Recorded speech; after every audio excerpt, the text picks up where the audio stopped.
할렐루야. 9월 12일 토요일 새벽 기도를 시작하도록 하겠습니다. 사도신경으로 우리의 신앙을 고백하시겠습니다. 나는 전능하신 아버지 하나님 천지의 창조주를 믿습니다. 나는 그의 유일하신 아들 우리 주 예수 그리스도를 믿습니다. 그는 성령으로 잉태되어 동정녀 마리아에게서 나시고 본디오 빌라도에게 고난을 받아 십자가에 못 박혀 죽으시고 장사된 지 사흘 만에 죽은 자 가운데서 다시 살아나셨으며 하늘에 오르시어 전능하신 아버지 하나님 우편에 앉아 계시다가 거기로부터 살아있는 자와 죽은 자를 심판하러 오십니다. 나는 성령을 믿으며 거룩한 공교회와 성도의 교제와 죄를 용서받는 것과 몸의 부활과 영생을 믿습니다. 아멘. 찬송가 486장입니다. 찬송가 486장입니다.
오늘 우리 주신 하나님 말씀은 구약 성경 예레미야서 31장 10절에서 20절까지 말씀입니다.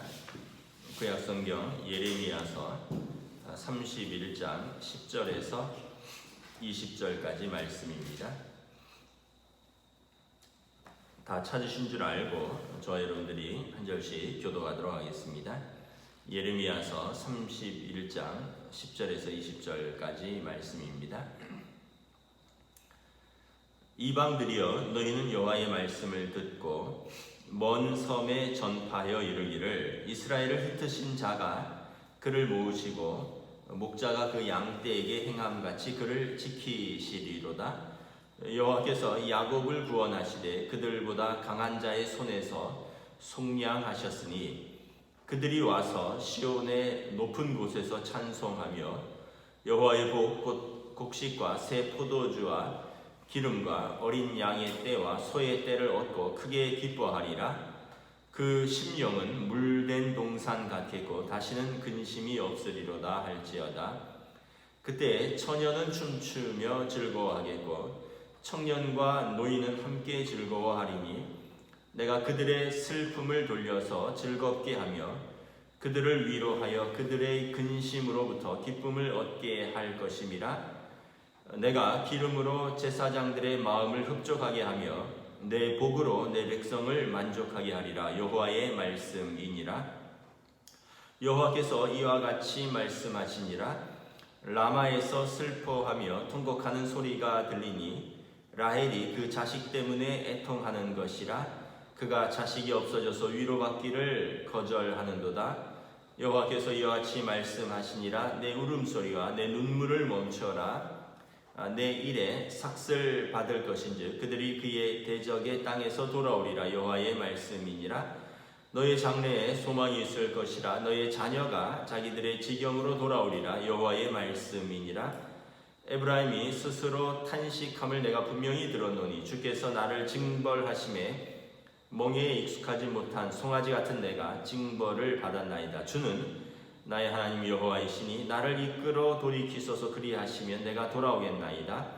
내가 돌이킨 후에 뉘우쳤고 내가 교훈을 받은 후에 내 볼기를 쳤사오니 이는 어렸을 때 치욕을 짐으로 부끄럽고 욕됨이니라 하도다. 에브라임은 나의 사랑하는 아들 기뻐하는 자식이 아니냐. 내가 그를 책망하여 말할 때마다 깊이 생각하노라.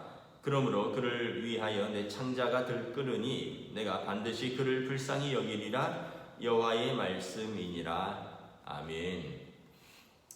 할렐루야. 토요일입니다. 한 주를 또 마무리하면서 하나님 안에서 안식하고 또 거룩하고 복된 주일을 우리가 기다리는 또 귀한 날이 되시기를 축복합니다. 어제 말씀에서부터 예레미야 31장은 이스라엘에 대한 회복에 대해서 말씀하고 있습니다. 이전에 준엄한 책망이 있었습니다. 심판에 대한 교훈과 책망이 있었는데 그렇게 되면 이제 사람들이 고통 가운데 완전히 절망하게 되겠죠. 그러나 고통이 끝이 아니라고 선지자는 선포합니다. 그러므로 완전히 절망하지 말고 회복에 대한 소망을 가지라라고 말씀을 합니다. 하나님께서 그들을 책망하시지만 사랑하시기 때문에 책망하시고 사랑하시기 때문에 회복시키실 것이다 라는 약속입니다. 18절 19절에 보면 에브라임이 이제 스스로 자신을 이렇게 말합니다. 멍에 익숙하지 못한 송아지 같았다. 그래서 내가 징벌을 받았다.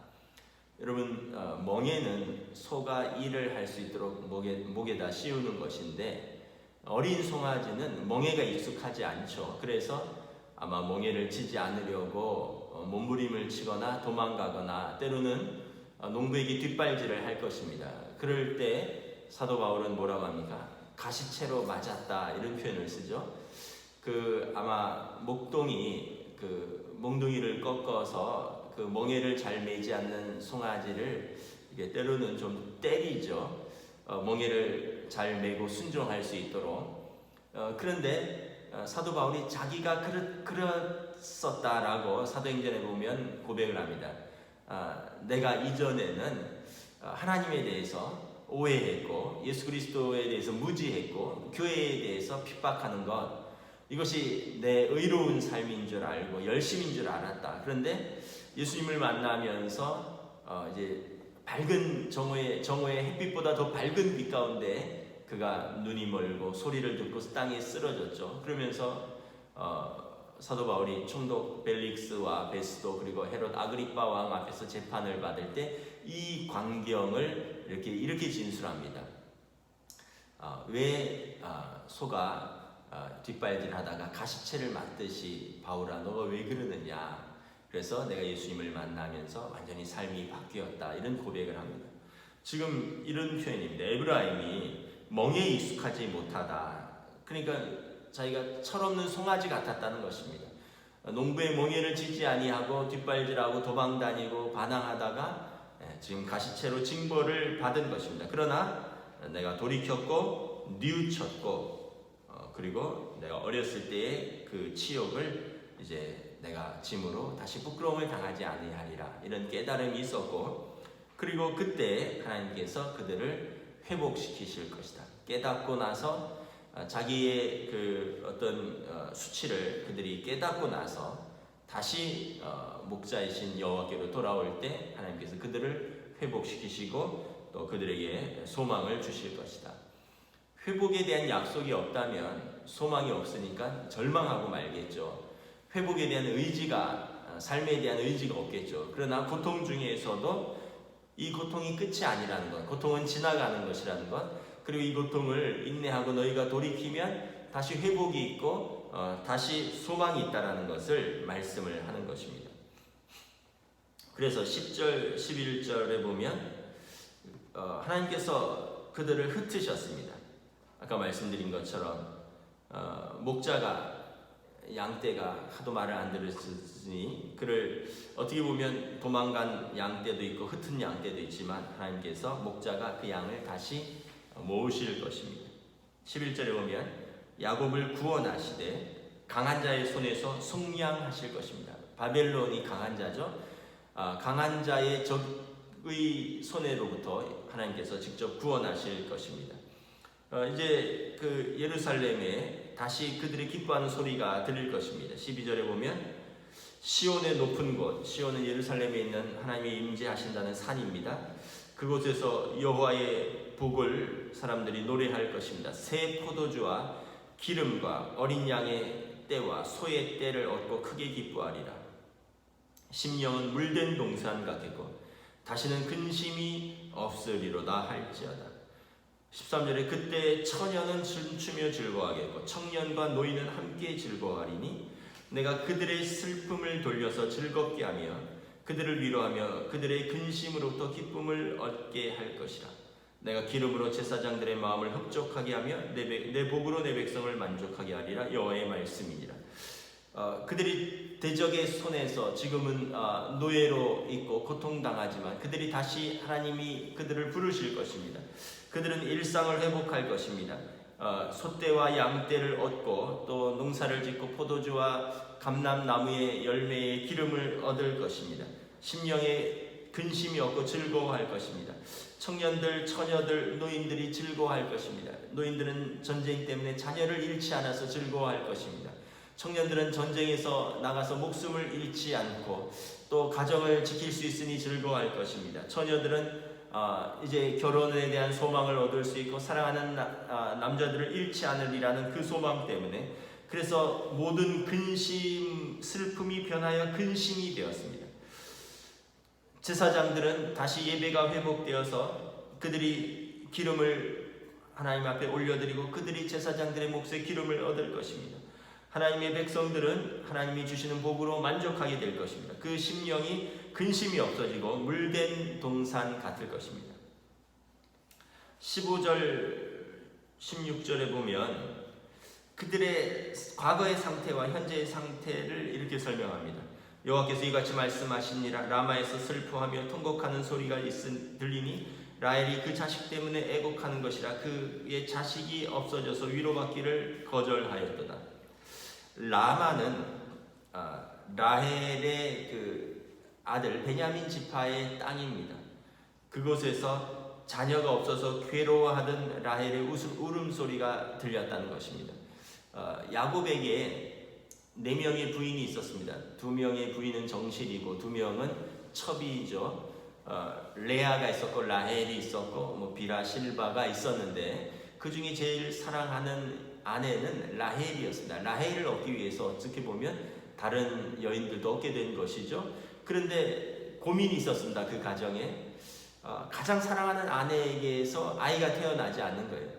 그냥 어쩔 수 없이 맡은 언니죠. 레아에게서는 아들들이 막 태어나고 심지어 종들에게서도 아들도 태어나고 딸도 태어나는데 가장 사랑하는 라헬에게서 아이가 태어나지 않습니다.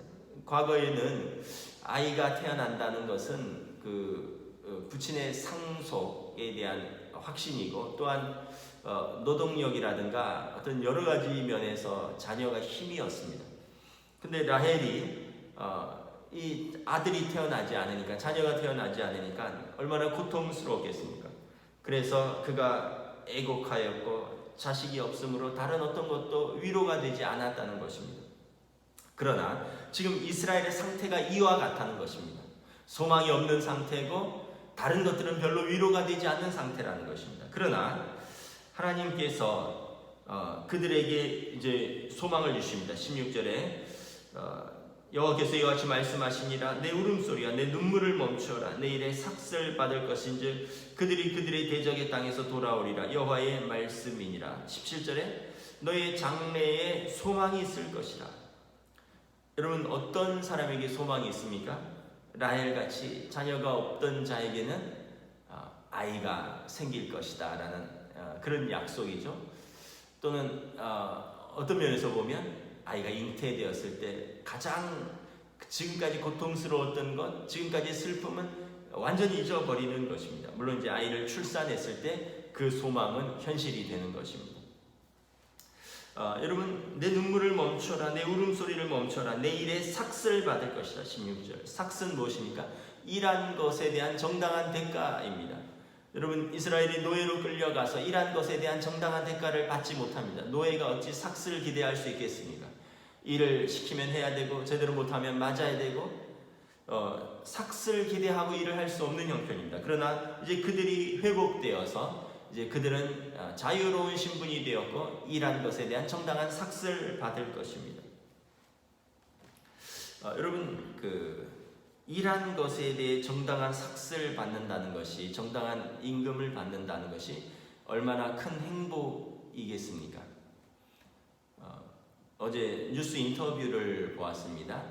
국내에 저가 항공사 중에 하나인데 모 항공사인데 그 항공사가 지금 경영난이 시작되어서 오래되었죠. 그래서 다른 항공사의 매각을 추진하다가 코로나 때문에 그 매각을 이제 협상하던 항공사도 어려워지게 되고 결국 매각이 결렬되고 이러면서 그 항공사의 직원들 중에 지금까지 1,600명의 그 조종사 또 항공 승무원들 뭐 정비사 또 이렇게 사무실 직원들이 있었는데 자의반 타의반으로 회사가 어려우면서 8개월째 월급을 못 받으니까 한 500명이 떠났대요. 그런데 500명이 떠나서 1,100명이 지키고 있는 것은 뭐냐 하면 그래도 다른 항공사가 매각하면 다른 항공사가 우리 항공사를 사면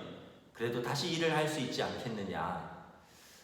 그런데 이제 그 항공사를 살려고 매각을 추진했던 매입을 추진했던 항공사도 경영난에 빠지고 그리고 그 항공사를 사지 않겠다라고 선언하면서 이제 완전히 교착 상태에 빠진 거죠.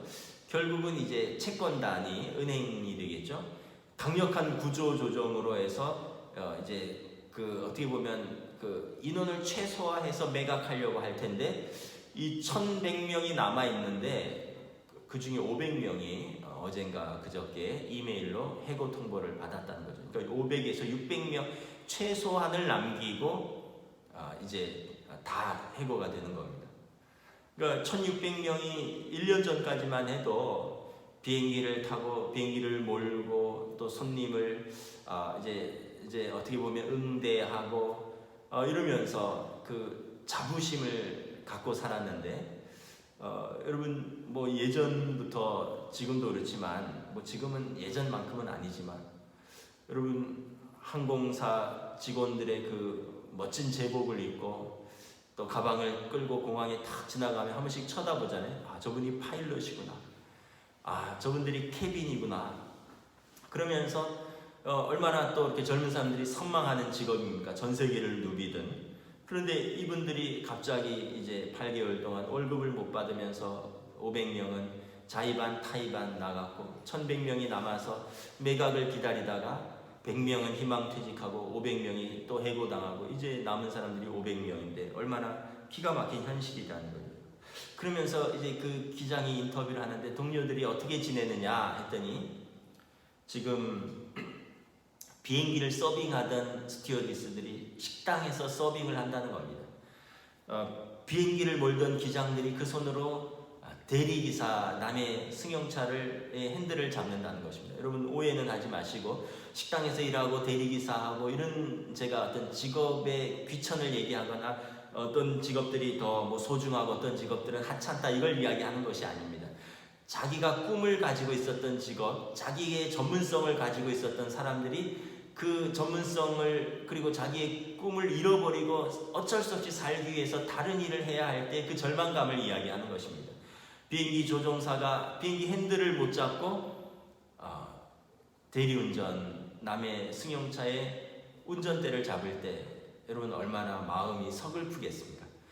여러분 항공사의 그 스튜어디스들이 손님들을 승객들을 접대하고 또 그걸 하는 그 공중에서 그 일에 대한 나름대로의 자부심과 꿈이 있었는데 이제 식당에서 또 서빙을 하고 이럴 때 같은 서빙이지만 이건 자신의 꿈과 비전은 아니었을 거라는 거죠. 얼마나 마음이 어렵겠습니까? 그래서 이분들이 살아야 되니까 식당에서 서빙도 하고 대리운전도 하고 택배도 하고 건설 현장에서 일용직도 하는데 어떤 사람들은 이게 너무 힘드니까 그러니까 이제 몸이 힘든 것도 있지만 마음이 너무 힘든 거죠. 그래서 알코올 중독도 오고 우울증으로 두문불출하기도 하고 어떤 분들은 삶을 소망을 잃고 생명을 끊은 사람도 있다. 이런 인터뷰를 제가 보았습니다. 그러니까 여러분 내 울음소리와 내 눈물을 멈춰라. 내일의 삭슬 받을 것이라. 그러니까 이스라엘의 형편이 그와 같았다는 거죠. 지금 코로나19로 인해서 아마 많은 분들이 또 이런 상황에 처한 분들도 있을 것입니다. 그런데 너희 장래에 소망이 있을 것이라. 소망을 주는 것입니다. 여러분 아까 말씀드렸지만 잉태하지 못한다는 여인이 잉태했다는 그 소망, 그 모든 슬픔이 사라지고 모든 위로가 다 이제 가장 큰 위로가 되는 것입니다. 이분들에게 아까 그 해고를 당했던 이분들에게 소망이 뭐냐면 다시 경기가 회복되고 비행기들이 날아다니고 그래서 다시 복직하리라는 약속입니다. 제가 그 인터뷰를 들으면서 참 마음이 아팠던 게 이분은 이제 비행기 그 조종사 면허증을 따기 위해서 자비를 들여서 땄다 그러더라고요. 그래서 미국 가서 조종 학교를 다니고 조종 훈련을 받고 체류비와 훈련비가 1억 정도 된다고 1억을 넘게 들여서 땄대요. 그런데 이제 그 1억의 빚이 그동안은 기뻤던 것은 내가 그래도 1억을 들여서 꿈을 이뤘고 원하는 직업을 가졌고 그리고 이것은 내가 갚을 수 있고 그러기 때문에 그 빚을 주고 투자를 하고 기뻤는데 이제 여기에서 직업을 잃고 삭슬 못 받으니까 현실도 당장 문제지만 대출금을 갚아야 되는데 방법이 없다는 거예요. 여러분 식당이라고 대리운전해서 1억의 빚을 갚을 수 있겠습니까? 그래서 이분들의 소망은 뭐냐 하면 빨리 회사가 정상화되고 코로나가 종식되고 경기가 부양되고 그래서 다시 채용됐으면 좋겠다. 그래도 면허증이 있는 사람들이니까 그래도 고급 인력들이니까 회사를 인수하는 회사가 생겨서 경영진이 무엇보다 우선 채용하겠다라는 그런 약속을 했으니까 빨리 이것이 그 약속이 다시 직영으로 돌아갈 수 있는 그 소망이 생겼으면 좋겠다. 그런 인터뷰 기사를 보았습니다. 17절에 지금 이스라엘에 대해서 그 약속을 할 것입니다. 너의 장래에 소망이 있을 것이라 너의 자녀가 자기들의 지경으로 돌아오리라. 여호와의 말씀입니다. 이스라엘이 포로로 끝나지 않는다는 것입니다. 비록 70년이란 긴 세월이지만 너의 자녀들까지 포로로 살지는 않을 것이라는 겁니다. 그들은 그들의 지경으로 돌아올 것이라. 그들이 18절 19절에 아까 멍에 익숙하지 못한 송아지처럼 날고 뛰어서 징계를 받았지만 돌이켰고 뉘우쳤고 어렸을 때 치욕을 이제 다시 당하지 않기 위해서 그들이 하나님 앞에 돌아왔으니 20절에 에브라임은 나의 사랑하는 아들이요 내 기뻐하는 자식이라 내가 그를 책망하여 말할 때마다 내가 깊이 생각하노라.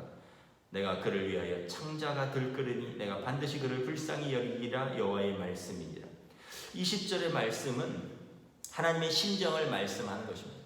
하나님이 자신의 자녀를 징계하지만 이 자식은 내 기뻐하는 자식이라는 겁니다. 징계하고 책망할 때마다 깊이 생각하는 것은 그를 생각할 때마다 창자가 들끓는다는 거예요. 하나님이 기뻐서 징계하겠느냐? 하나님은 기뻐서 매를 들겠느냐라는 거죠. 사랑하는 자식에게 매를 들고 징계할 때마다 창자가 들끓는다는 거예요. 여러분 단장이라는 그런 말 아시죠? 단장의 미아리 고개 뭐 이런 표현도 있는데 눈물을 고개를 말하는 거죠. 중국의 장강의 어느 병사가 배를 타고 지나다가 원숭이 새끼를 발견을 하고 원숭이 새끼를 취했습니다. 그리고 배를 타고 내려가는데 보니까 큰 원숭이가 계속 따라오는 거예요. 꽥꽥 소리를 지르면서 보니까 어미 원숭이 같은 거죠. 근데 이 병사가 원숭이를 놔주지 않고 배를 타고 장강을 따라 무려 100리를 내려갔습니다. 100리면 여러분 40km잖아요. 어미 원숭이가 100리를 따라왔다는 거죠. 그리고 병사가 배를 뭇 가까이로 대자마자 어미 원숭이가 배에 뛰어 올라와서 아기 원숭이를 품자마자 죽었습니다. 아마 100리를 뛰어왔기 때문에 지치고 힘들어서 죽었겠죠. 그런데 이제 고사성어니까 배를 갈라 보니까 어미의 창자가 다 끊어져 있었다. 그래서 단장, 끊을 단자에 창자 장자죠. 내장. 이게 부모의 마음인 거죠. 자식을 보면서 창자가 조각조각 끊어질 정도로 사실 징계당하는 자녀에 대해서 부모가 더 애타는 겁니다. 부모가 더 마음이 아픈 거예요. 하나님 마음이 그렇다는 거죠. 이스라엘을 징계해서 아수르로 바벨론으로 그들을 징계하고 책망하고 그들이 포로로 끌려갔는데 그들이 생각할 때마다 내 창자가 들끓으니 내가 그들을 반드시 불쌍히 여기리라. 하나님께서 불쌍히 여기고 그들을 회복시키시겠다. 하나님의 약속인 줄 믿습니다. 말씀을 마치겠습니다. 코로나로 인해서 또 코로나 때문이 아니라 여러 가지 삶에 근심이 있고 고난이 있는 우리 사랑하는 성도들이 있다면 하나님께서 사랑하는 자녀를 포기하지 않으신다라고 말씀하십니다. 하나님의 이 위로와 소망의 말씀을 듣고 소망을 가지시고 하나님께로 돌아와서 우리가 회복될 수 있기를 주님의 이름으로 축복합니다. 아멘. 기도하겠습니다. 하나님 은혜를 감사합니다. 예레미야 선지자가 책망에 대해서, 징계에 대해서, 심판에 대해서만 말씀하지 않습니다. 하나님은 이스라엘을 아들처럼 딸처럼 사랑하시기에 징계받는 그들을 보면서 공의의 하나님이심으로 그들의 죄가 그 땅에 관영하고 그래서 하나님의 영광을 가림으로 심판할 수밖에 없지만 그들을 생각할 때마다 창자가 들끓으니 내가 그를 불쌍히 여기리라. 그리고 그들이 돌이키고 뉘우치고 돌아오면 하나님께서 그들을 다시 회복시키시리라. 일한 대로 삭슬 받으리라. 라헬이 위로받고 소망을 얻으리라. 오늘 이 땅에서 고통당하는 많은 성도들 또 많은 백성들이 있습니다. 특별히 코로나로 인해서 직업을 잃고 꿈을 잃고 또 비전을 잃고 낙심한 또 성도들 많은 또 이 땅에 백성들이 있습니다. 하나님 위로하여 주시고 일한 대로 삭슬 받을 수 있고 하나님의 위로와 소망과 사랑으로 가득 채워주는 그날을 소망하니 하나님 은혜 베풀어 주시옵소서. 감사를 드리오며 우리 주 예수 그리스도의 이름으로 기도드리옵나이다. 아멘. 하늘에 계신 우리 아버지 이름을 거룩하게 하시며 아버지의 나라가 오게 하시며 아버지의 뜻이 하늘에서와 같이 땅에서도 이루어지게 하소서. 오늘 우리에게 일용할 양식을 주시고 우리가 우리에게 잘못한 사람을 용서하여 준 것 같이 우리 죄를 용서하여 주시고 우리를 시험에 빠지지 않게 하시고 악에서 구하소서. 나라와 권능과 영광이 영원히 아버지의 것입니다. 아멘.